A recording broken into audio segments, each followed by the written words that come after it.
A gente tem bastante polêmica de arbitragem nesse início de Brasileirão, né? Meu Deus! A arbitragem é ruim no Brasil?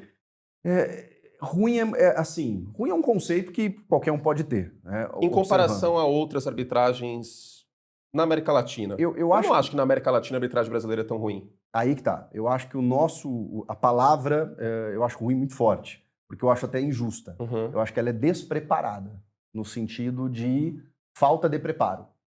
Então, quando você analisa que ela é ruim, a gente, como o futebol é muito passional, né, a gente não está tentando entender por que você pensa que ela é ruim, por que você acha que ela é ruim. Por que você acha que existe Pela essa falta visão? de preparo, de estrutura. Hoje a gente está vendo aí, finalmente, um caminho para a profissionalização. Só acredito vendo, né, mesmo na prática, mas me parece que está acontecendo depois do afastamento de alguns na primeira rodada.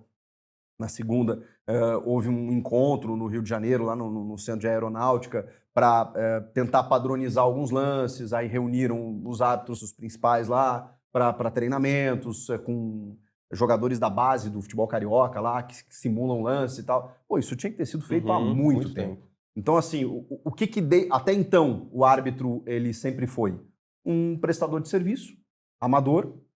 Eu conheci a realidade de muitos. E tem outra profissão, muitas vezes? Que necessariamente precisa ter por lei. Uhum. Por lei, até hoje, o árbitro ele não pode depender financeiramente da arbitragem. Então, ele precisa comprovar outra fonte de renda. Então, ele precisa ter ele precisa ser professor de educação física numa escolinha, ele precisa ter uma academia, ele precisa ter uma empresa, ele precisa trabalhar, como eu já vi.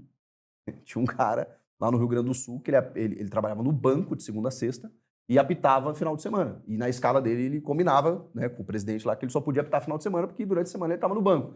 E aí tu imagina, chega o cara segunda-feira você vai pagar uma conta. Pô, perigosíssimo isso. Aí o cara fala, tá lá o cara que me roubou. A arbitragem é isso. São duas funções amadoras hoje no futebol, a de gandula e a de árbitro. O mascote também.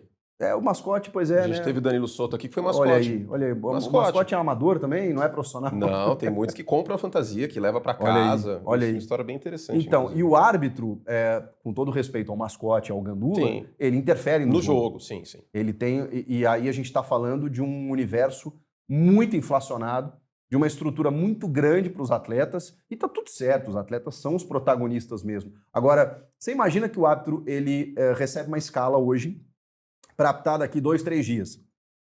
A CBF vai pagar uma taxa para ele, que ele já tem que ter o desconto, que ele emite nota, né? Que é o quê? Uns 5 mil reais? É isso, em média é isso, porque aí o FIFA ganha 50% a mais, então, e são só 10 FIFAs no Brasil, né?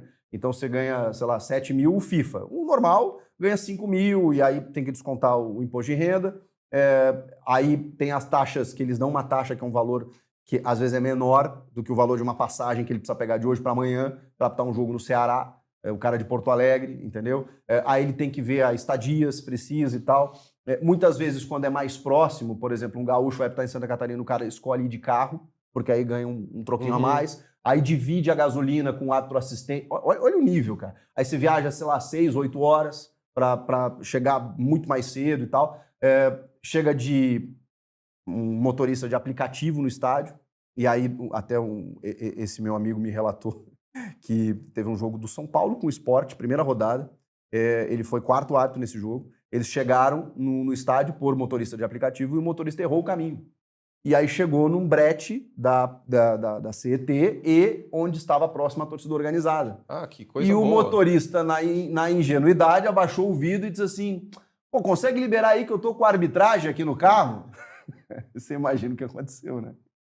Aí foi aquela coisa de carro balançado, aquela coisa toda. Então, assim, o jogador não passa por isso. Não.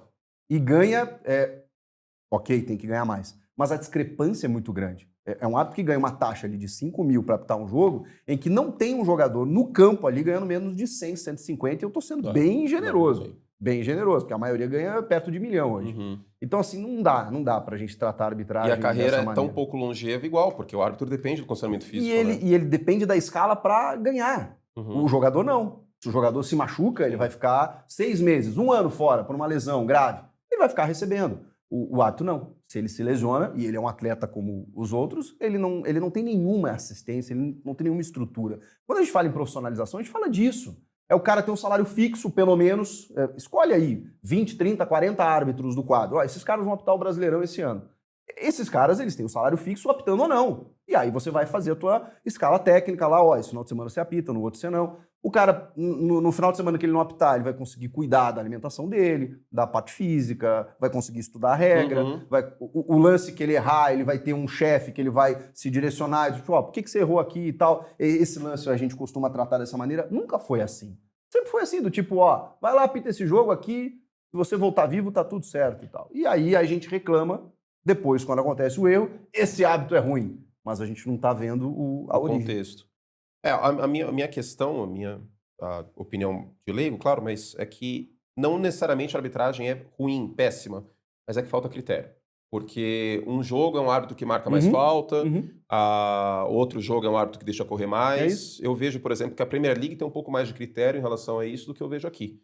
E muitas vezes eu tenho o hábito de ir no estádio, é o delay do acontecimento e do apito. E esse delay é a torcida pressionando e muitas vezes acaba acontecendo de ter... E às vezes o contrário acontece. O árbitro fala, não, eu não vou deixar a torcida entrar, então eu vou deixar o negócio correr. Então acaba sendo... A falta de critério é o que me incomoda. Não necessariamente ser ruim ou bom. Porque por todo esse cenário, o árbitro ele não é respeitado. Ele tá tentando impor uma autoridade contra um cara que tá ganhando 2, 3, 4 milhões por mês, que tá olhando para ele e tá tentando ludibriar ele o tempo inteiro. Aliás, os 22 estão tentando enganar o cara que tá ali tentando aplicar as regras do jogo. Então, a dificuldade de apitar um jogo, ela é extrema. E o contexto brasileiro já não colabora. Hoje você tem nas comissões técnicas um revezamento de reclamações. E aí você tem, sei lá, 12, 15 caras ali em que o técnico já tá meio marcado ali pelo quarto árbitro, vai auxiliar lá, vai lá, reclama você. E aí fica todo mundo enchendo o saco do quarto árbitro, do ato de jogo. Ninguém quer o andamento. O cara quer ganhar vantagem. Então isso também não colabora. Na Premier League que você citou, já tem uma parada cultural que é diferente. Também é diferente. Óbvio que tem erro lá também. Sim. Mas você não vê esse tipo de coisa. Você não vê ninguém acompanhando o árbitro até a cabine do VAR, por exemplo. Aqui, meu Deus do céu. E aí a gente tem que ficar meio na porrada, né? Como a gente fala. É tipo assim, cara, acompanhou, tem que dar cartão. Pô, mas não pode nem falar com o árbitro. Cara, é que não dá, porque a gente não tem essa cultura de conversar. Os caras querem sempre tentar levar vantagem. E aí o VAR é outro incremento. Porque aí você já tem dificuldade de critério entre árbitros diferentes. Aí você coloca árbitros no vídeo. Aí o árbitro do vídeo ele já tem uma dificuldade também de interpretação, porque a gente está estragando o jogo aqui no Brasil. Porque o contato, que normalmente é permitido, os caras não lenta é diferente, né? E não estão entendendo, sabendo ler o jogo, de que às vezes tem um contato que é jogo e às vezes tem um contato que é faltoso. E pro VAR, muitas vezes, todo contato é faltoso. E aí se criou aquela expressão do pênalti de VAR. Falta de VAR. Cartão vermelho de VAR. Por quê? Porque é aquele lance que você olha no monitor e fala assim, mas olhando no vídeo não tem como não dar pênalti. Mas no jogo, na velocidade do jogo, às vezes é uma condição natural. Então essa falta também de critério que vem do campo, da cabine, de quem manda, realmente virou uma bagunça, né?